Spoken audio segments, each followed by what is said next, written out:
نحمده ونصلي ونسلم على رسوله النبي الأمين المكين الحنين الكريم الرؤوف الرحيم. أما بعد فأعوذ بالله من الشيطان الرجيم. بسم الله الرحمن الرحيم. إن الله لا يغير ما بقوم حتى يغيروا ما بأنفسهم.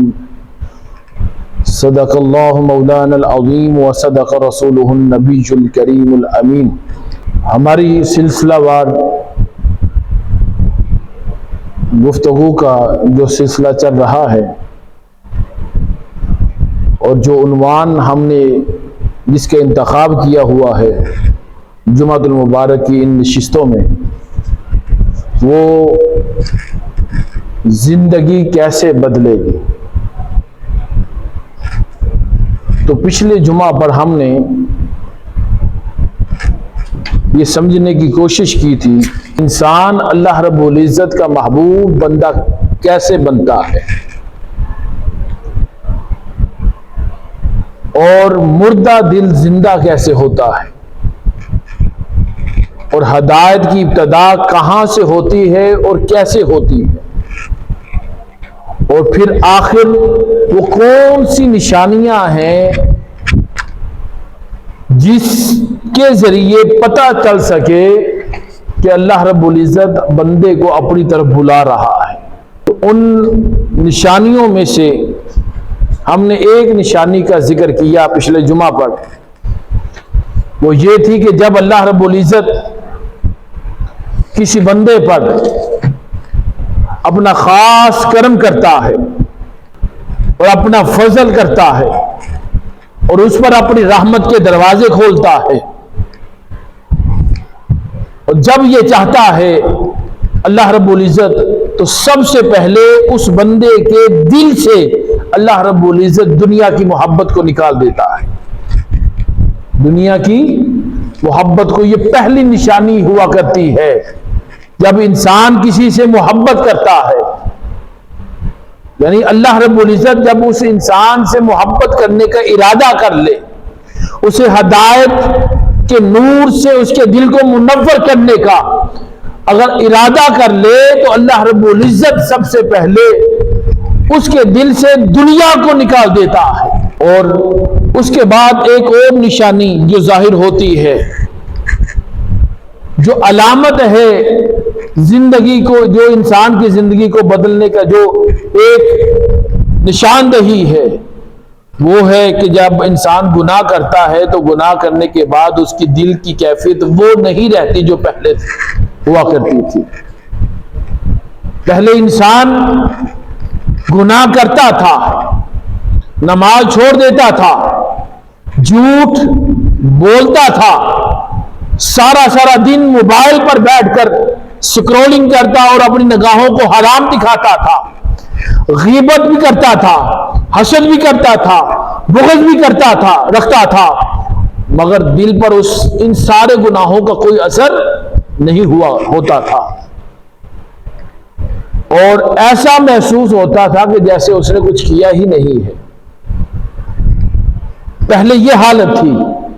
جب اللہ رب العزت کسی بندے پر اپنا فضل اور رحمت کے دروازے کھولنا چاہتا ہے تو سب سے پہلی نشانی میں نے پچھلے جمعہ پر جو عرض کی وہ یہ کہ اللہ رب العزت اس بندے کے دل سے دنیا کی محبت کو نکال دیتا ہے.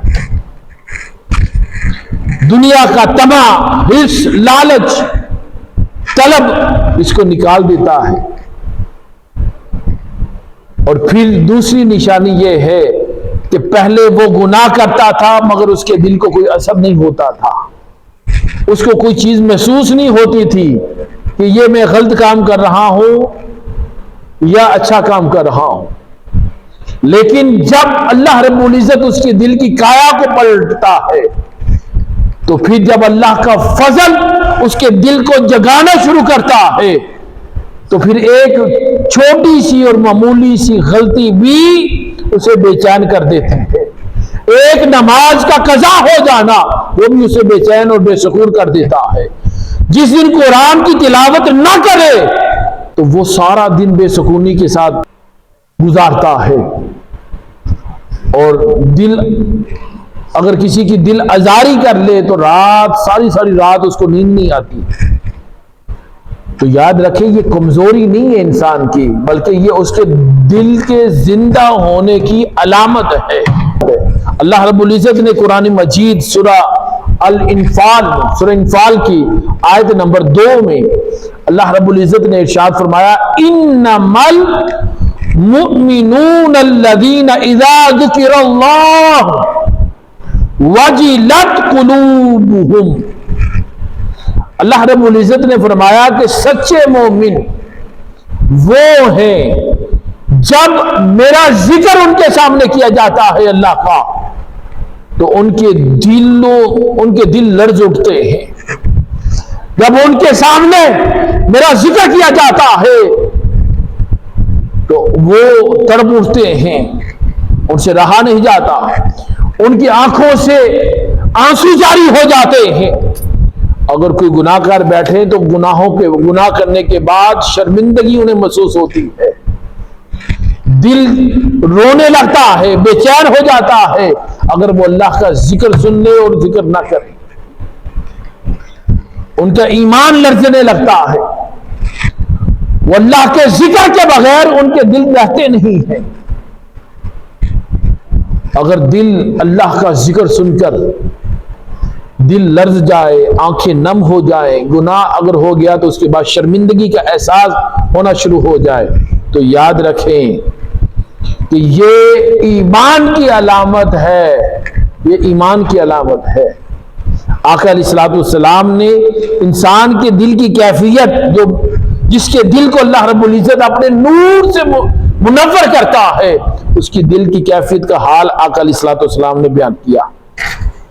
آقا علیہ الصلوۃ والسلام نے فرمایا، حضرت ابو ہریرہ رضی اللہ تعالیٰ عنہ بیان کرتے ہیں اور جامع ترمذی شریف کی حدیث پاک ہے، آقا علیہ الصلوۃ والسلام نے فرمایا جب بندہ گناہ کرتا ہے تو اس کے دل پر ایک سیاہ رنگ کا نقطہ لگا دیتا ہے، اور اگر وہ گناہ چھوڑ دے اور استغفار کرے اور توبہ کر لے تو اس کا دل اللہ رب العزت پاک اور صاف کر دیتا ہے۔ یعنی جس کے دل کو اللہ رب العزت اپنے نور سے منور کر دے اور ایمان کا نور اس کے دل میں رکھ دے، دل سے دنیا کی رغبت کو نکال دے، دنیا کی محبت کو نکال دے، تو پھر دوسری نشانی یہ ہوا کرتی ہے اس کی زندگی بدلنے کی کہ اللہ رب العزت پھر اس کے دل کو پاک اور صاف کر دیتا ہے۔ کب؟ جب اس سے کوئی غلطی سرزد ہو جائے تو اس پر وہ نادم ہو، شرمندگی اسے ہو، اور پھر فوراً اللہ رب العزت کی بارگاہ میں استغفار اور رجوع کرے اور توبہ کرے۔ اور جس کے گناہ کرنے کے بعد جس کے دل پر کوئی اثر نہیں اور اس کے لیے وہ معمولی سی بات ہے، اس کو کوئی چیز محسوس نہیں ہوتی، تو یاد رکھیں آقا علیہ الصلوۃ والسلام نے فرمایا اس کے دل پر ایک گناہ کرنے کے بعد ایک سیاہ رنگ کا نقطہ لگا دیا جاتا ہے۔ 2 گناہ کرتا ہے تو 2 نقطے لگا دیے جاتے ہیں، 3 گناہ کرتا ہے تو 3 نقطے لگ جاتے ہیں۔ ذرا توجہ کیجئے گا کہ آقا علیہ الصلوۃ والسلام نے یہ نہیں فرمایا کہ گناہ صرف اعمال کو خراب کرتے ہیں، بلکہ حضور نے یہ فرمایا کہ گناہ دل کو کالا کر دیتا ہے، سیاہ کر دیتا ہے، اور گناہ سے بھی زیادہ خطرناک چیز کیا ہے کہ گناہ کے بعد شرمندہ نہ ہونا، یہ گناہ سے بھی زیادہ خطرناک چیز ہے۔ اگر انسان گناہ کرے دل کہے کوئی بات نہیں، یہ کون سی خطرے کی بات ہے؟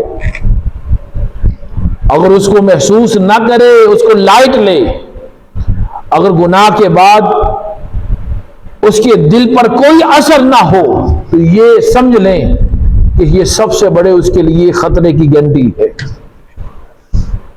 اور اگر گناہ کے بعد اس کا دل رو پڑے، بے چین ہو جائے اور اس کی زبان پر استغفار آ جائے اگر انسان اللہ کی طرف رجوع کر لے، گناہ کے بعد اللہ رب العزت کے حضور سجدہ ریز ہو جائے، تو سمجھ لیں کہ اللہ نے ابھی اسے تنہا نہیں چھوڑا، ابھی اللہ اس کے ساتھ ہے۔ اللہ رب العزت توبہ کرنے والوں سے بھی محبت فرماتا ہے، توبہ کرنے والوں سے بھی محبت فرماتا ہے۔ سورہ بقرہ کی آیت نمبر 222 ہے، اللہ رب العزت نے فرمایا ان اللہ یحب التوابین ویحب المتطہرین، کہ بے شک اللہ بہت زیادہ توبہ قبول کرنے والوں سے محبت کرتا ہے اور پاک رہنے والوں سے بھی محبت کرتا ہے، پاک رہنے والوں سے بھی محبت کرتا ہے۔ ذرا غور کیجئے کہ اللہ نے بے گناہ لوگوں سے محبت کا اعلان نہیں کیا۔ اللہ رب العزت نے فرمایا کہ توبہ کرنے والوں سے میں محبت کرتا ہوں، اللہ فرما رہا ہے۔ اور کیونکہ انسان فرشتہ نہیں ہے اور انسان سے غلطیاں ہوتی رہتی ہیں، لیکن مومن کی شان یہ ہے، مومن کی شان یہ ہے کہ وہ غلطی پر قائم نہیں رہتا۔ مولا کائنات حضرت علی المرتضیٰ کرم اللہ وجہ الکریم بیان کرتے ہیں کہ سب سے بڑا گناہ وہ ہے کہ جسے کرنے والا اس کو معمولی سمجھے، اس لیے کبھی کسی کے گناہ کو چھوٹا نہ سمجھو۔ اور حضرت حسن بصری رحمت اللہ تعالی علیہ بیان کرتے ہیں کہ مومن کو چاہیے کہ وہ اپنے گناہ کو ایسے دیکھے جیسے اپنے سامنے پہاڑ کو دیکھتا ہے کہ پہاڑ اس کے سر پہ کھڑا ہے، واضح طور پر۔ اور منافق جو ہے گناہگار، وہ اپنے گناہ کو ایسے سمجھتا ہے جیسے اس کی ناک پہ کوئی مکھی بیٹھی اور اس نے اس کو اڑا دیا اور اسے کوئی فرق نہیں پڑا۔ یعنی اللہ رب العزت فرما رہا ہے کہ جو گناہ کرنے کے بعد توبہ کرتا ہے میں اس سے محبت کرتا ہوں، اور جو اپنے من کو ہر وقت پاک اور صاف رکھتا ہے اس سے بھی محبت کرتا ہوں۔ ذرا توجہ کیجئے کہ اللہ رب العزت نے بے گناہ لوگوں سے محبت کا اعلان نہیں کیا کہ یہ بندہ گناہ نہیں کرتا میں اس سے محبت کرتا ہوں، بلکہ اللہ نے توبہ کرنے والوں سے محبت کا اعلان کیا ہے۔ کیوں؟ اس لیے کہ انسان فرشتہ نہیں ہے، انسان سے غلطیاں ہوتی ہیں، لیکن مومن کی شان یہ ہے کہ اس سے اگر غلطی ہو جائے تو فوراً رجوع کر لیتا ہے اللہ رب العزت کی طرف۔ اس لیے مولا کائنات حضرت علی المرتضیٰ کرم اللہ وجہ الکریم نے بیان فرمایا، آپ فرماتے ہیں کہ لوگوں سب سے بڑا گناہ یہ ہے کہ جو گناہ کرتا ہے وہ اس کو گناہ نہ سمجھے، وہ معمولی سمجھنا شروع کر دے۔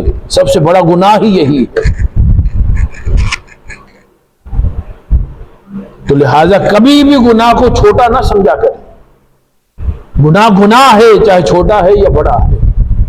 اس لیے حضرت حسن بصری رحمت اللہ تعالی علیہ وہ بیان کرتے ہیں کہ ہر مومن کو چاہیے کہ اپنے گناہ کو ایسے دیکھے جیسے اس کے سامنے بہت بڑا پہاڑ ہے اور پہاڑ کو واضح طور پر وہ دیکھ رہا ہے۔ مومن اپنے گناہ کو ایسے دیکھتا ہے، اور جو گناہگار ہے، جو منافق ہے، وہ اپنے گناہ کو ایسے دیکھتا ہے جیسے اس کے ناک پہ کوئی آگے مکھی بیٹھی اور اس نے اس کو اڑا دیا اور اسے محسوس نہ ہوا۔ یہ فرق ہے دل کا۔ گناہگار کا دل، اس کے دل کو کوئی فرق نہیں پڑتا گناہ کرنے کے بعد، اور مومن کے دل کو فرق پڑتا ہے۔ کیوں؟ اس لیے کہ اللہ رب العزت نے دل کو اپنی محبت کے لیے پیدا کیا ہے، نہ کہ دنیا کے لیے پیدا کیا۔ اور جب دل گناہ کرتا ہے تو وہ اپنی اصل فطرت سے دور ہو جاتا ہے، اور اسی لیے وہ بے چین ہو جاتا ہے۔ اللہ رب العزت نے قرآن مجید سورہ طٰہٰ اس کی آیت نمبر 124 میں اللہ رب العزت نے ارشاد فرمایا وَمَنْ أَعْرَضَ عَنْ ذِكْرِي فَإِنَّ لَهُ مَعِيشَةً ضَنْكًا۔ اللہ رب العزت نے ارشاد فرمایا کہ جو میری یاد سے منہ موڑے گا اس کی زندگی تنگ کر دی جائے گی، اس کی زندگی تنگ کر دی جائے گی۔ اللہ رب العزت نے یہ نہیں فرمایا کہ میں اس کا رزق تنگ کر دوں گا، بلکہ یہ فرمایا کہ میں اس کی زندگی کو تنگ کر دوں گا۔ کہ تو ہمیشہ گناہ کرتا رہے. نہیں، شیطان یہ نہیں کہتا. شیطان صرف یہ کہتا ہے کہ تو نے گناہ کر لیے تو چھوڑ، کوئی بات نہیں، توبہ بعد میں کر لیں گے، ابھی بڑی عمر پڑی گئی. سبھی تو یہ ایسے کر رہے ہیں، ان کو کیا ہوا؟ یہ کوئی بڑا گناہ نہیں ہے. شیطان اسے دھوکہ دیتا ہے. کوئی غلطی کر لے، کوئی ظلم کر لے، کوئی زیادتی کر لے، کوئی بیہودہ بات کر لے، کوئی گناہ کا کام کر لے، کوئی لغزش اس سے ہو جائے تو وہ اس کو تسلی دیتا ہے، کوئی بات نہیں، اس میں شرمندہ ہونے والی کوئی بات نہیں، دوسرے لوگ بھی تو کرتے ہیں نا، اگر آپ نے کر لیے تو کیا ہوا؟ تو آقا علیہ الصلوۃ والسلام نے ارشاد فرمایا، جامع ترمذی شریف کی حدیث پاک ہے، حضور نے فرمایا کہ آدم کی ہر اولاد خطا کار ہے، اور بہترین خطا کار وہ ہیں جو بار بار توبہ کرنے والے ہیں یا توبہ کرتے ہیں. ذرا پوچھیے نا اپنے دل سے کہ جب نماز قضا ہوتی ہے تو کیا کبھی آپ کو افسوس ہوا؟ اور جب کبھی قرآن کی تلاوت جس دن نہیں کرتے تو سارا دن کیا محسوس ہوتا ہے؟ کمی محسوس ہوتی ہے. اور جب کوئی گناہ ہو جائے تو کیا اس پر کبھی شرمندگی ہوئی اور اللہ سے معافی مانگی؟ اگر جواب نہیں ہے تو یہ خطرے کی گارنٹی ہے. اگر جواب ہاں میں ہے تو پھر اللہ رب العزت کا شکر ادا کریں کہ اللہ نے آپ کے دل کو ابھی زندہ کر دیا.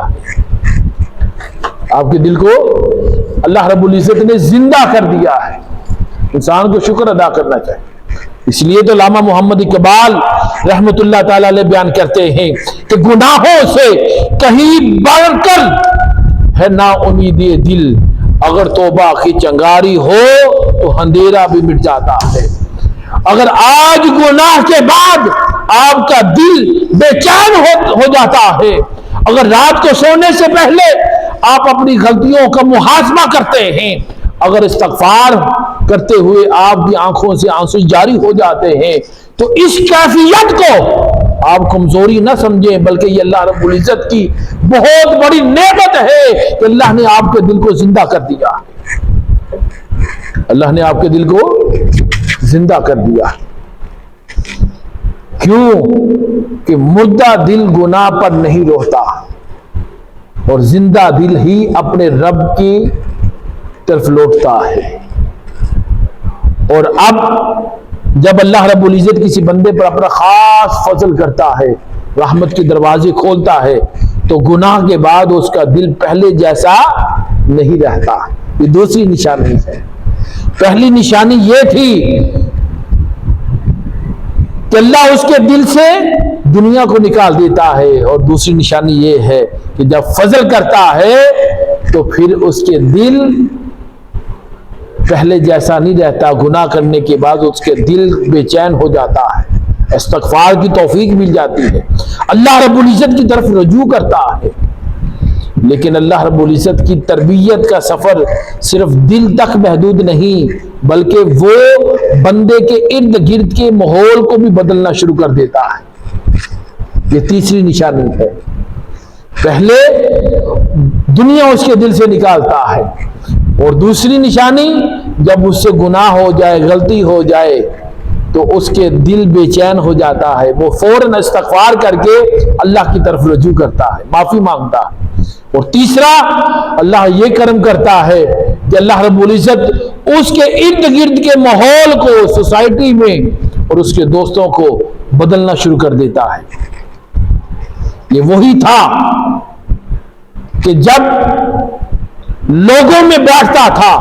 اور کبھی یہ بھی سوچنا چاہیے ہمیں کہ جب ہم جن لوگوں کے ساتھ ہم بیٹھتے ہیں تو کیا یہ لوگ، یہ دوست، یہ گروہ، یہ جماعت کیا مجھے اللہ کے قریب کر رہی ہے کہ دور کر رہے ہیں؟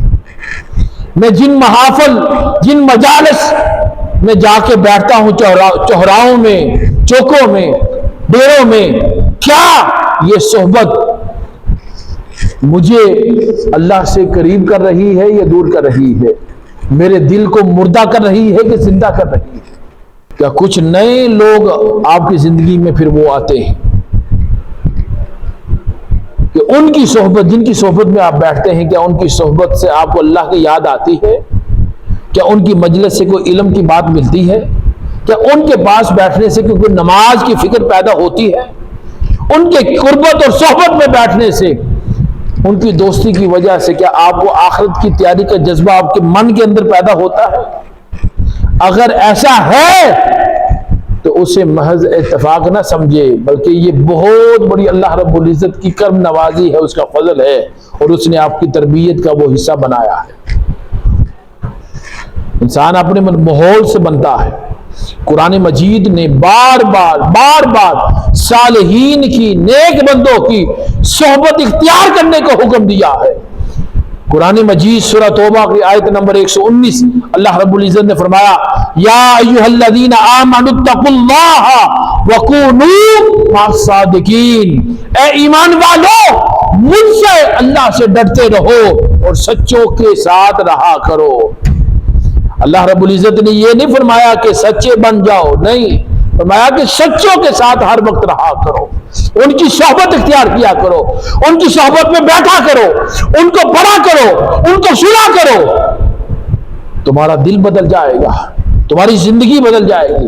اور آقا علیہ الصلوۃ والسلام نے صحیح بخاری شریف اور صحیح مسلم شریف کی متفق علیہ حدیث پاک، حضرت ابو موسیٰ اشعری رضی اللہ تعالیٰ عنہ بیان کرتے ہیں اس حدیث کو کہ آقا علیہ الصلوۃ والسلام نے ارشاد فرمایا کہ نیک ساتھی اور برے ساتھی کی مثال مشک اٹھانے والے جو خوشبو والا ہے اور بٹی پھونکنے والا اس کی مانند ہے۔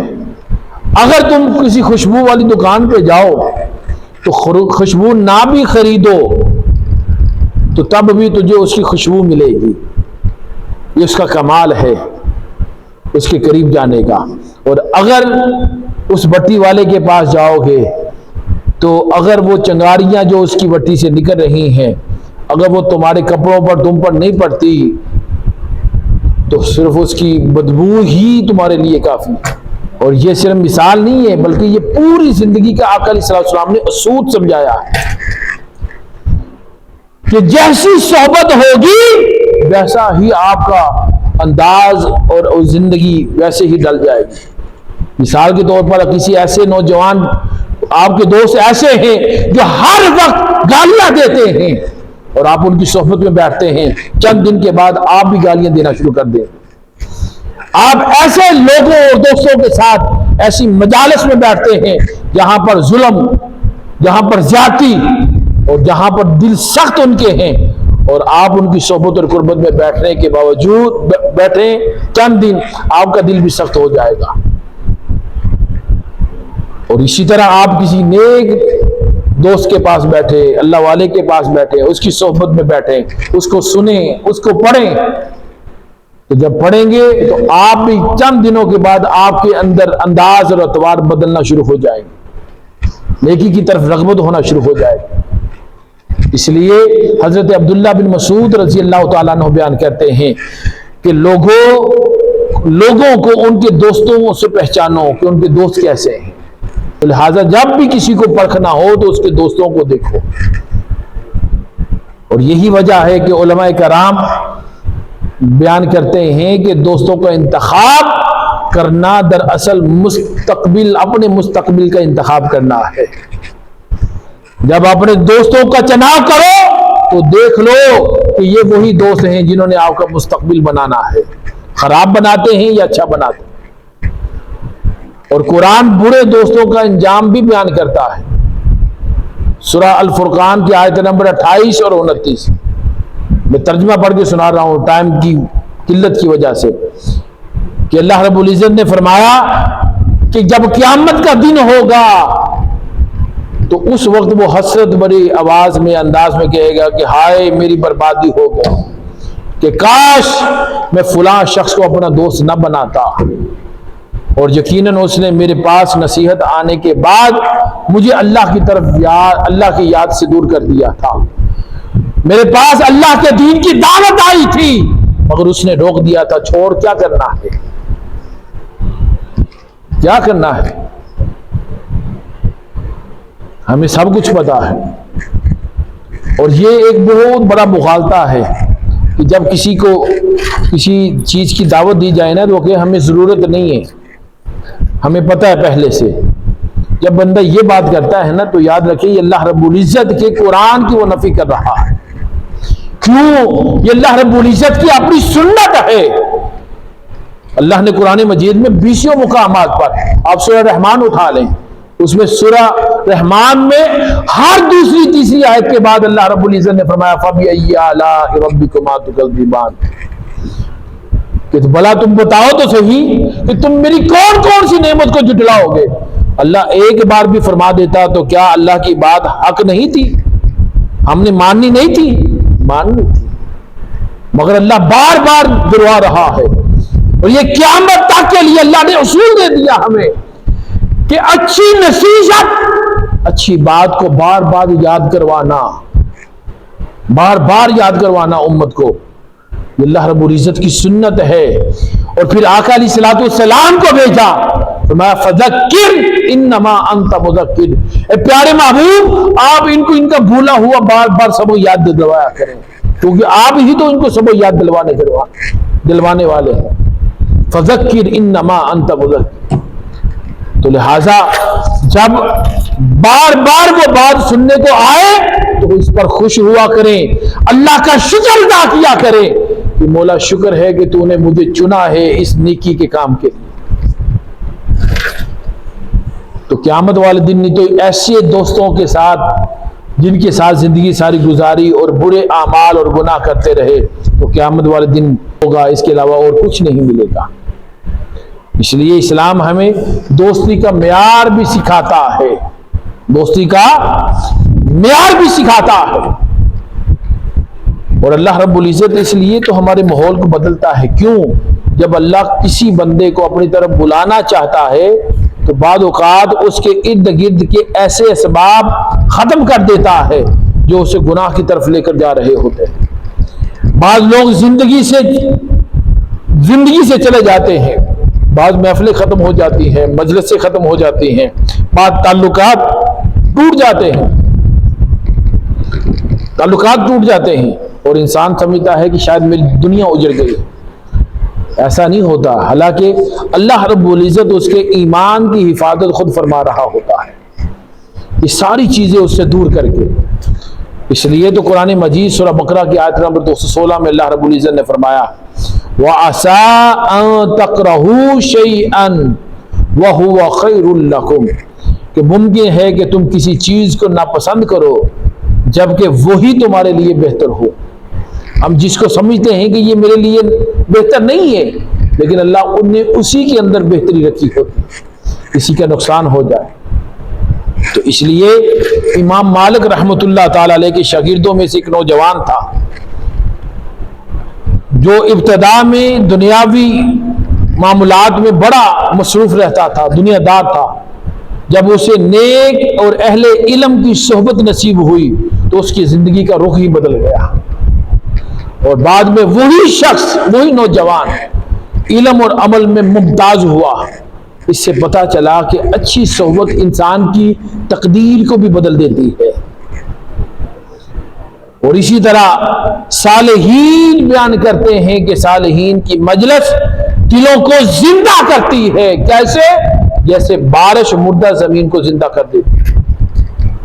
اس لیے نیک اور صالحین لوگوں کے ساتھ پاس بیٹھا کرو. اور آج کی جدید سائنس اور نفسیات بھی یہی کہتی ہے کہ انسان کے رویے اور عادات پر اس کے قریبی لوگوں کا بہت گہرا اثر ہوتا ہے. لیکن اسلام نے 1400 سال پہلے ہمیں یہ اصول بتا دیا. اس لیے تو آقا علیہ الصلوۃ والسلام نے فرمایا کہ دوستوں کا انتخاب کرتے ہوئے حضور نے اس کی تاکید کی ہے کہ جب دوستوں کا انتخاب کرو تو اچھے دوستوں کا انتخاب کرو. اپنے ماحول کا ہمیں جائزہ لیں اور پوچھیں اپنے آپ سے کہ کیا میرے دوست مجھے نماز کے قریب کر رہے ہیں یا دور کر رہے ہیں جس سے میری دوستی ہے. جن کی مجلس میں جا کے بیٹھتا ہوں کیا وہ قرآن کی بات کرتے ہیں یا صرف دنیا کی بات کرتے ہیں؟ وہ اللہ کی بات کرتے ہیں یا صرف دنیا کی بات کرتے ہیں؟ کیا میرے ساتھی مجھے گناہ سے روکتے ہیں یا کہ میری حوصلہ افزائی کرتے ہیں گناہ پر؟ کیا میری صحبت کے بعد ان کی صحبت کے بعد مجھے اللہ یاد آتا ہے یا مجھے اللہ کی یاد سے دور میں ہو جاتا ہوں؟ اگر جواب نہیں ہے تو پھر اپنے ماحول کو بدلنے کا فیصلہ آج ہی کیجئے، نہیں تو نقصان ہوگا، کیونکہ زندگی کا کوئی پتہ نہیں ہے کہ کس وقت کل نفس ذائقۃ الموت، کس وقت ذائقہ چکھنا پڑ جائے۔ یہ اسرائیل کو بھی نہیں پتا ہوتا، اسرائیل کو بھی نہیں پتا ہوتا کہ اس کی موت کب ہے، اللہ نے اس سے بھی چھپا کے رکھا ہوا۔ جب اللہ حکم عطا کرتا ہے کہ اب اس کی موت کا وقت آیا ہے، اب اس کو موت کا ذائقہ چکھاؤ، اب وقت ہے کہ ہم اپنی زندگی کو بدلنے کا فیصلہ کریں، کیونکہ بعض دفعہ تقدیر بدلنے کے لیے جگہ نہیں بلکہ صحبت صرف بدلنی پڑتی ہے۔ کیا صحبت صرف اپنے دوستوں کو چینج کرنا پڑتا ہے، دوست بدل لیں تو آپ کی زندگی بدل جائے۔ اس لیے تو علامہ محمد اقبال رحمۃ اللہ تعالی علیہ سہل نیک صحبت کی اہمیت کو بیان کرتے ہیں۔ وہ بیان کرتے ہیں کہ نیک لوگوں کی صحبت انسان کو نیک بنا دیتی ہے اور برے لوگوں کی صحبت انسان کو برا بنا دیتی ہے اور برائی کی طرف لے کر جاتی ہے۔ اگر آپ محسوس کر رہے ہیں کہ اللہ رب العزت آپ کو ایسے لوگوں کے قریب کر رہا ہے جو آپ کے ایمان کو مضبوط کرتے ہیں تو اسے اپنی خوش نصیبی سمجھیے، اور اگر ابھی تک ایسی صحبت نہیں ملی تو اللہ رب العزت سے دعا کریں کہ مولا مجھے میری زندگی میں اپنے نیک اور صالحین کی صحبت اور ان کی مجلس عطا فرما دے، ان کی سنگت عطا فرما دے، کیونکہ بہت مرتبہ ایک نیک دوست وہ کام کر دیتا ہے جو سینکڑوں مجالس اور صحبتیں نہیں کر سکتے۔ اچھا دوست کی مجلس اور صحبت ہی بدل دیتی ہے۔ آج کے اس پرفتن دور میں اگر چاہتے ہیں کہ ہمیں کہ ایسی صحبت ملے تو اس موجودہ دور فتن میں رسول نما تحریک منہاج القرآن ہے، جو حضور تاجدار کائنات سے ٹوٹا ہوا تعلق امت کا جو رہی ہے، اللہ رب العزت سے ٹوٹا ہوا تعلق مضبوط کر رہی ہے، قرآن سے ٹوٹا ہوا تعلق جو رہی ہے، اہل بیت طہار سے کمزور تعلق وہ مضبوط کر رہی ہے۔ جو اس تحریک کی صحبت میں آتا ہے، اس کی سنگت میں آتا ہے، اس کی رفاقت کو حاصل کرتا ہے تو یہ تحریک اپنی صحبت اور سنگت میں آنے والے کا تعلق مضبوط کرتی ہے اللہ رب العزت سے، تاجدار امام الانبیاء سے، قرآن سے، اہل بیت طہار سے، صحابہ کرام سے، اولیاء کرام سے اور صالحین کے ساتھ تعلق مضبوط کرتی ہے۔ اس لیے ایسی تحریک کے ساتھ جڑیں کہ جہاں پر ان ساری چیزوں کے ساتھ آپ کا تعلق مضبوط ہو جائے اور آپ کے ایمان اور آپ کے نسلوں کے ایمان کی حفاظت ہو جائے۔ آج کے اس پرفتن دور میں وہ صرف عالمگیر مصطفی اور حسینی مشن صرف اور صرف تحریک منہاج القرآن ہے، جو اعتدال پر گامزن اس وقت دنیا کی سب سے بڑی عالمی تحریک بن چکی ہے۔ اعتدال پر گامزن انسان کی زندگی کو اعتدال اور معتدل کرتی ہے۔ اس تحریک کے اندر یا اس سے وابستہ ہونے والے تنگ نظر نہیں ہیں، تشدد نہیں کرتے، تنگ نظری نہیں ہے، ذہن کی قلب کی وسعت ان کے اندر بہت زیادہ ہے۔ اس لیے اس تحریک کے ساتھ جڑیں، آپ کی سوچ بدلے گی، آپ کا ذہن بدلے گا، آپ کا دل بدلے گا، آپ کی زندگی بدلے گی، آپ کے اعتبار بدلیں گے، اٹھنا بیٹھنا بدل جائے گا، بولنا بدل جائے گا۔ یہ تحریک جہاں پر عقائد کو درست کرتی ہے وہاں پر سیرت کو بھی درست کر رہی ہے، جہاں پر ایمان کی حفاظت کرتی ہے وہاں پر آقا علیہ الصلوۃ والسلام کے اسوہ کے ساتھ بھی اسے جوڑتی ہے، اسوہ کے ساتھ بھی جوڑتی ہے۔ اس لیے کہا کہ جب اللہ رب العزت کسی بندے پر اپنا خصوصی کرم فرماتا ہے تو اس کے ماحول میں تبدیلی آنا شروع ہو جاتی ہے، تو اللہ رب العزت اسے نیک بندوں کی صحبت عطا فرما دیتا ہے، کیونکہ انسان کی اصلاح صرف نصیحت سے نہیں بلکہ نیک بندوں کی صحبت سے ہوتی ہے۔